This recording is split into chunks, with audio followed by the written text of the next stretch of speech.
lepra se menciona ya en el Antiguo Testamento como una enfermedad infecciosa. Su origen se debe, según la Biblia, a la ira de Dios a causa de los pecados de la humanidad. En la Edad Media, las grandes epidemias despueblan regiones enteras de Europa. Millones de seres humanos pierden la vida en el transcurso de pocos años. Los médicos que luchan contra la peste intentan protegerse a su modo y manera del posible contagio. Además de la peste, el carbunclo y la tuberculosis son las enfermedades mortales de la época. Nadie conoce aún las causas de las mismas. En esas circunstancias, la opinión del médico naturalista veronés Girolamo Fracastoro es un tanto insólita.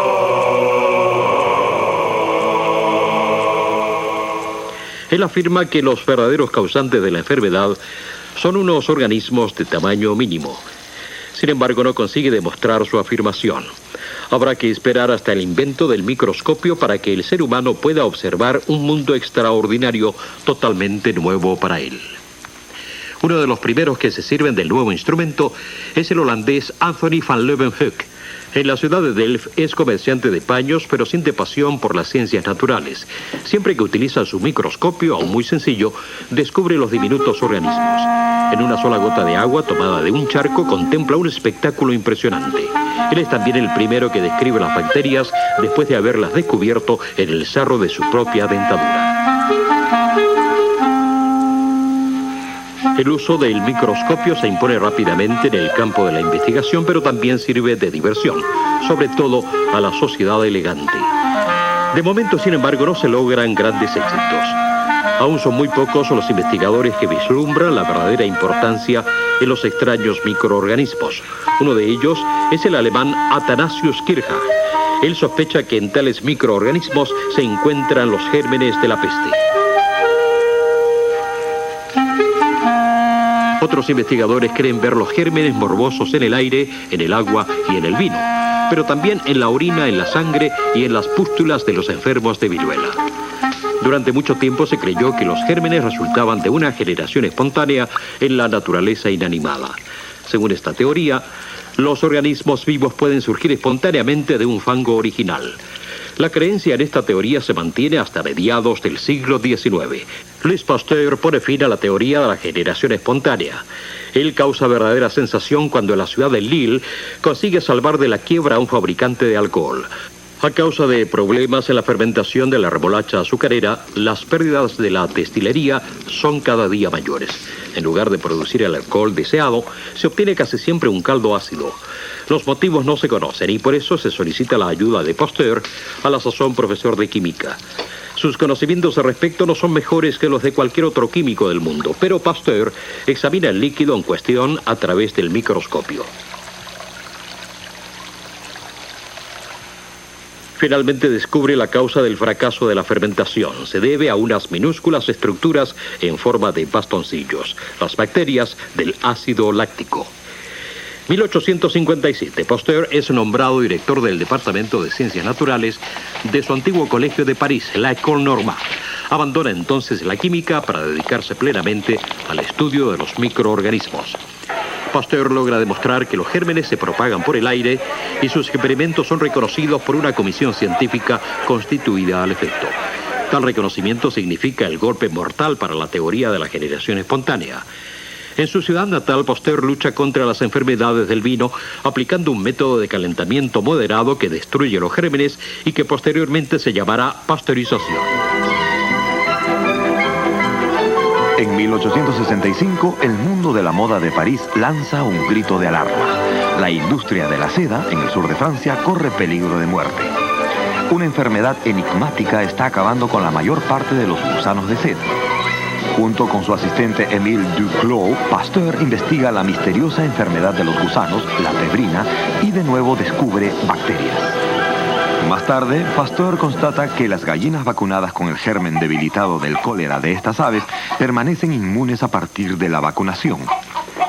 Siguiendo el mismo método, Pasteur trata de encontrar una vacuna contra la rabia.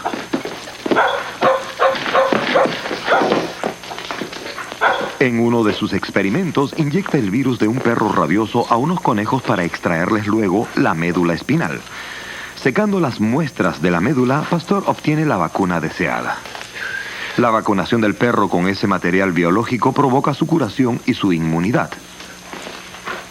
El 6 de julio de 1885, un niño de 9 años, llamado Joseph Meister, es traído por su madre al laboratorio de Pasteur 2 días después de haber sido mordido varias veces por un perro rabioso. Pasteur se arriesga a vacunar al niño con las más antiguas de sus muestras de médula espinal. Cada día que sigue es vacunado con otra más joven y por lo tanto más fuerte. En un período de 10 días lo vacuna una docena de veces. Así logra Pasteur el primer éxito con la vacuna antirrábica en un ser humano. 3 años más tarde funda en París un instituto propio de investigación que todavía hoy es uno de los más importantes del mundo. Louis Pasteur muere el 28 de septiembre de 1895 a la edad de 73 años. En la misma época en que Pasteur estudia la enfermedad de los gusanos de seda, un joven médico alemán trabaja como asistente en el Hospital General de Hamburgo. Se llama Robert Koch. Posteriormente intenta establecerse por cuenta propia, pero no tiene éxito y decide trasladarse al pueblo de Wolstein. Allí, además de realizar su trabajo como médico rural, se dedica a investigar el carbunclo, una enfermedad infecciosa del ganado. En la sangre de ovejas enfermas de carbunclo, Koch descubre unos bastoncillos de una longitud de apenas 1 milésima de milímetro. Esta sangre se la inyecta a ratones sanos. Los ratones se enferman y mueren con los síntomas típicos del carbunclo. En la sangre de los roedores, Koch descubre nuevamente los diminutos bastoncillos. El método de Koch para identificar el germen causal de una determinada enfermedad era completo, perfecto. Koch tomó muestras de tejidos y de sangre de los animales enfermos y en todos los casos pudo demostrar la existencia del agente patógeno, bacterias en forma de bastoncillo. Tras haberlas transferido a un medio nutritivo, Koch logró aislarlas y pudo multiplicarlas en un cultivo puro. Para hacerlo, Koch desarrolló las técnicas y los medios nutritivos necesarios.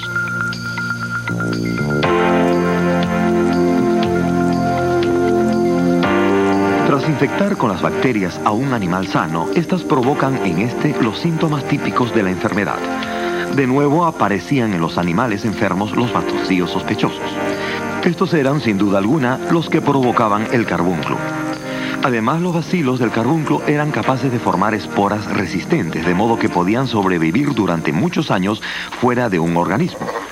A través del aire o de los alimentos llegaban al cuerpo del animal, donde crecían transformándose en bacterias mortíferas.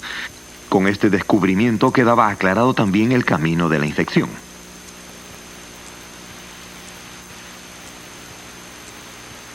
En 1880, Koch es nombrado director del Instituto Imperial de Sanidad en Berlín, fundado 4 años antes. Aquí puede continuar en mejores condiciones sus investigaciones bacteriológicas.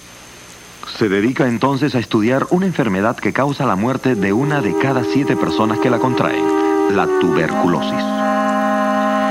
Las causas de la tuberculosis son aún desconocidas. Los médicos son incapaces de curarla. Los métodos de tratamiento son bastante curiosos. Se intenta luchar contra la tuberculosis por medio de corriente eléctrica y ocasionalmente se recurren también a la sangre animal. La tuberculosis se propaga preferentemente en los sótanos oscuros, donde se alojan los obreros y donde imperan malas condiciones higiénicas. Sin embargo, también en otras clases sociales se dan casos de tuberculosis. Quien tiene posibilidades económicas intenta curar la enfermedad acudiendo a un sanatorio. Pero el tratamiento a base de baños de sol y descanso en cama no sirve de mucho. En 1882, Robert Koch da a conocer una sensación, el descubrimiento del bacilo de la tuberculosis. Posteriormente se le daría el nombre que aún lleva en muchos idiomas, el bacilo de Koch.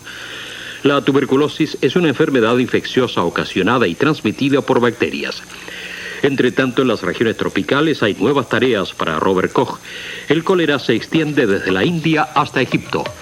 Koch se propone derrotar la epidemia y viaja a la zona. Primeramente a Alejandría y más tarde a la India, al delta del Ganges.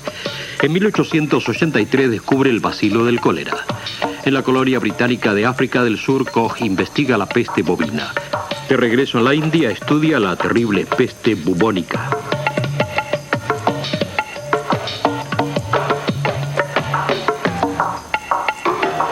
En el África Oriental Alemana, la actual Tanzania, Koch se dedica a investigar la enfermedad del sueño y la malaria.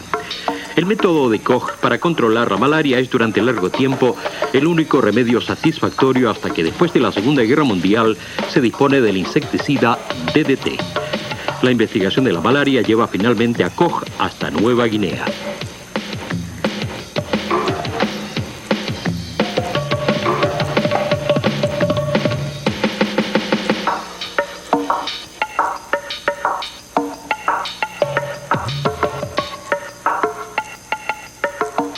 A pesar de todos los éxitos, también sufre algunos fracasos.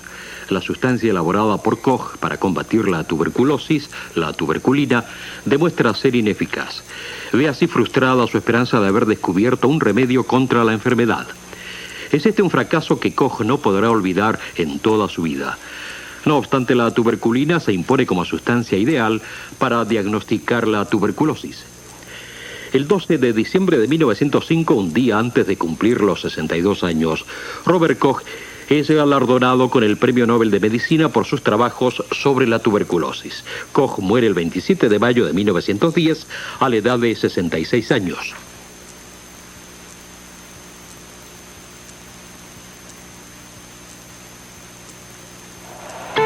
Gracias a los métodos bacteriológicos desarrollados por Louis Pasteur y Robert Koch, fue posible descubrir rápidamente nuevos agentes patógenos. Ello facilitó la tarea de tomar medidas de protección. Se mejoraron las condiciones higiénicas y se elaboraron nuevas vacunas. Se inició el uso de productos semisintéticos tras el éxito alcanzado en la aplicación de antibióticos naturales. Se creyó que era solamente una cuestión de tiempo el poder erradicar las últimas enfermedades mediante la aplicación de los nuevos medicamentos.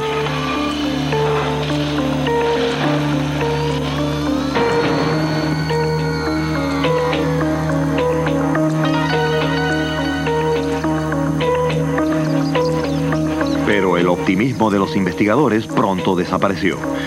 A pesar de los grandes esfuerzos realizados, no se consiguió ni siquiera una vacuna para acabar con los virus causantes del constipado. Lo mismo se puede decir acerca del temible virus de la inmunodeficiencia humana, del VIH.